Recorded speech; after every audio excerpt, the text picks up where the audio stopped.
النهارده هنعمل مع بعض بقى الجندوفلي والسردينة البلدي اللي كلنا بنحبها طبعا، وفواكه البحر محدش بيختلف عليها بالشكل اللي انتوا شايفينه ده كده. عملته بقى بطريقة جميلة جدا هيعجبكم. معايا طبعا السردينة البلدي، بتعرفيها ازاي؟ بتلاقيها كده بتلمح كده وما فيهاش قشرة. بتبقى جميلة جدا كلنا بنحبها. طبعا نزلت كده بالفلفل الكزبرة الخضراء والثوم وفلفل اخضر، كل ده كده على بعضه في البولة. وطبعا معايا الليمون. طبعا انتوا عارفين ان السمك بيحب الليمون، ما ينفعش ان احنا تتبيله السمك لازم ليمون. طبعا بدأت ان انا اعصر الليمون بالشكل اللي انتوا شايفينه ده كده. طبعا لو وصلت بقى معايا لحد هنا ما تنسيش تدعميني في القناه واللايك والشير عشان يوصلك كل جديد وتشوفي معانا وصفات جميله موفره.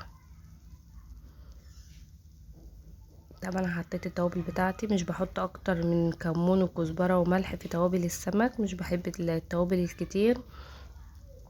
بدأت بقى ان انا اقلب كده بالشكل اللي انتوا شايفاه ده كده. بدأت ان انا بقى ان امسك كده السردينه، طبعا بعد ما غسلتها كويس وصفيتها كده في المصفى وعصر عليها ليمون عشان طبعا الزفاره.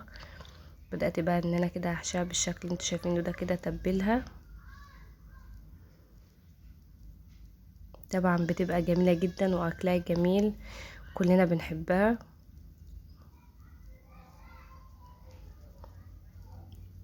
طبعا بتتبلها بالشكل اللي انتوا شايفاه ده كده.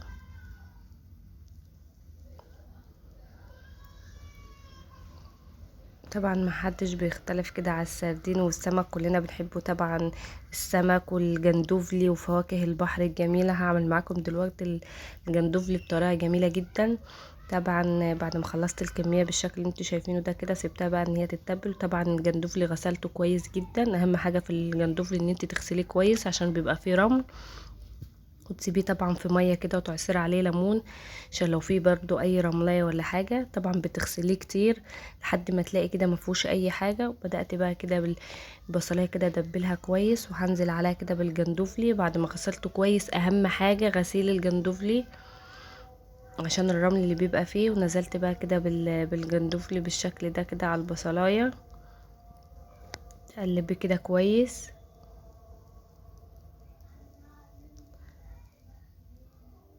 طبعا بتسيبيه كده على النار مع البصلايه، تقلبي كده شويه. طبعا شايفينه مفتح ازاي لان انا غسلاه طبعا كويس، ومجرد ما بتحطيه كده تلاقيه مفتح كده.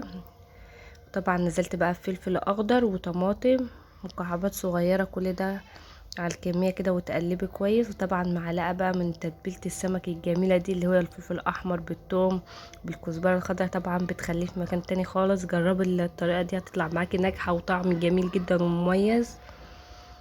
وطبعا لازم تعصري ليمونه كمان عليه كده، وبعد ما تنزليه بقى تحطيه في طبق كده وتعصري عليه ليمون، بيبقى تحفه جدا بالشكل اللي انت شايفاه كده كده. طبعا ما بياخدش معاكي سوا ولا حاجه، زي ما انت شايفاه كده كله مفتح وناجح معايا.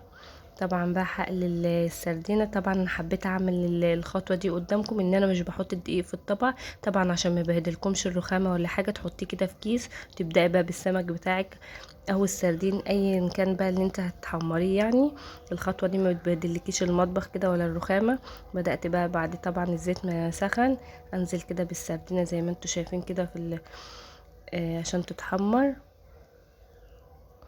طبعا بعد ما حمرتها هوريها لكم الشكل النهائي بتاعها، جميله جدا هي والجندوفلي تحفه. شايفين الشكل؟ جميله جدا كده واكلها جميل. طبعا تعملي بقى جنبها شويه رز سمك كده، تاكلها بعيش زي ما تحبي. والجندوفلي طبعا تحفه جدا، الاولاد عندي بتحبه طبعا وكلنا بنحبه، مفيش حد بيختلف عليه يعني. فواكه البحر دي جميله، واشوفكم على خير، مع السلامه.